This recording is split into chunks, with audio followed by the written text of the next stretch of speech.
we are traditionally an interdisciplinary university, and of course there are strong topics like what are the theories in the different fields, and nowadays we are facing the change in research society towards big data, towards data science, and therefore this conference combines these hot topics. Delighted and very, very proud to be celebrating Bielefeld's anniversary with you, so thank you very much for having me. I think the British word for it is I'm really chuffed. Well, I believe that big data, of course, is one of the most challenging questions at the moment. And it is so interesting to combine it with the overarching question, have the big theories become obsolete? Because theories have always been questioned, but the quality of criticism on big theories has really reached a new degree with the upcoming of big data. If you want these wonderful achievements of science to be reliable, you had best employ lots and lots and lots of theory. When I say we need big theory, is that we need wide theorizing.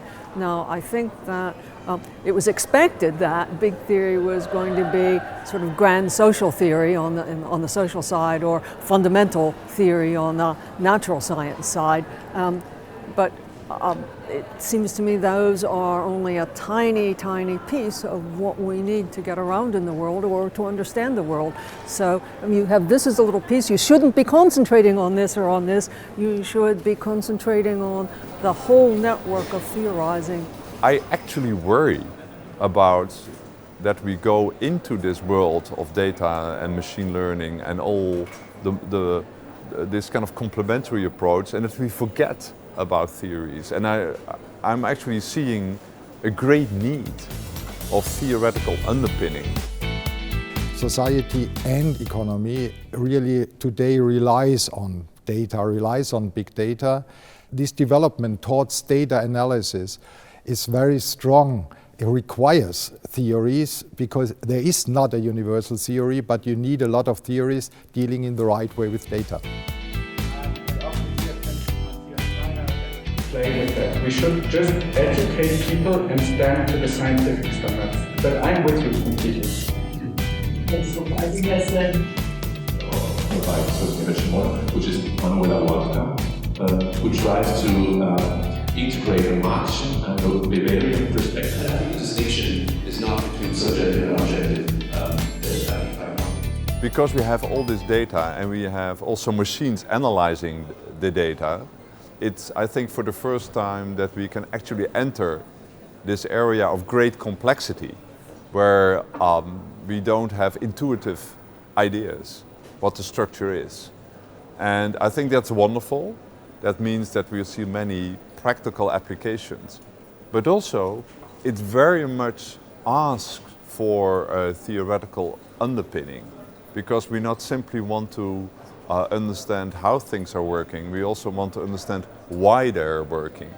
And if you can't answer these deep questions, all the technology that will be developed will be perhaps very unreliable. That gives us a good solution. This is a guarantee we can have with those quantum annealers, if that is, and this is a big... I'd like to challenge your use of the term simultaneous in the last example. So if you consider a wave function, it's an ensemble average. In many ways, current development is like almost the reverse of what happened in the past, where often new technology started with an idea, like the idea of a computing machine. With these big data and machine learning, it's the other way around. It starts from very practical things. And I think we're kind of hoping that at some point a more theoretical understanding will emerge. You need all of those bits of theory to get around in the world, says me.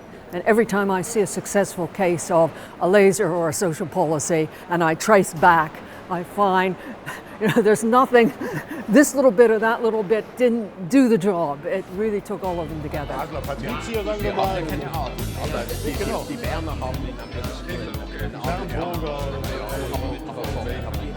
We also are at a certain moment where we sort of review everything we have done in the last 100, 200 years.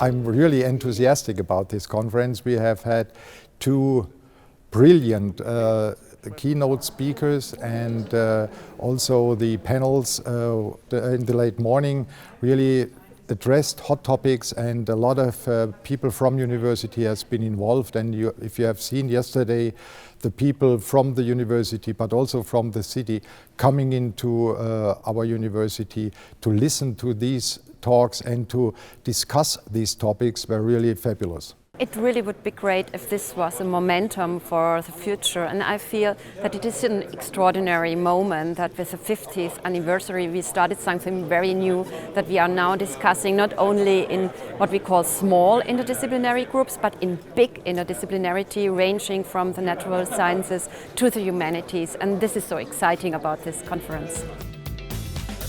So, big theory, in the sense of wide theory, is here to stay. Thank you.